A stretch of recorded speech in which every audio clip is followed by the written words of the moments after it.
കർണാടക ഷിരൂരിൽ മണ്ണിടിച്ചിലിൽ കാണാതായ അർജുനായുള്ള തിരച്ചിൽ ഊർജിതം. റഡാറിൽ ലോഹഭാഗം തെളിഞ്ഞ ഭാഗത്തെ മണ്ണ് നീക്കി തുടങ്ങി. പുഴയിലും തിരച്ചിൽ.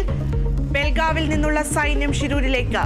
ഇന്നത്തെ ദൗത്യം പൂർത്തിയാക്കുമെന്ന് കർവാർ SP കേരളവിഷൻ ന്യൂസിനോട്. ഇടപെടൽ ആവശ്യപ്പെട്ട് സുപ്രീം കോടതിയിൽ ഹർജി.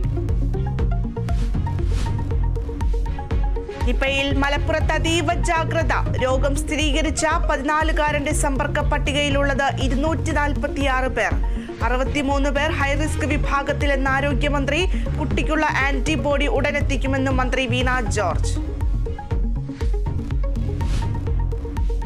തിരുവനന്തപുരം നെയ്യാറ്റിൻകരയിൽ കുത്തിവയ്പ്പിനെ തുടർന്ന് അബോധാവസ്ഥയിലായിരുന്ന യുവതി മരിച്ചു. മരിച്ചത് കാട്ടാക്കട സ്വദേശി കൃഷ്ണ തങ്കപ്പൻ.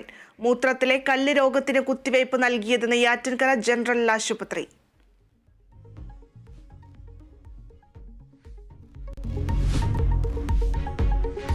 മൂന്നാർ ടൗണിൽ വീണ്ടും കാട്ടാന ഇറങ്ങി. പഴയ മൂന്നാർ ടൗണിൽ അമ്മയും കുട്ടിയാനയും ഇറങ്ങിയത് ഇന്നലെ രാത്രി.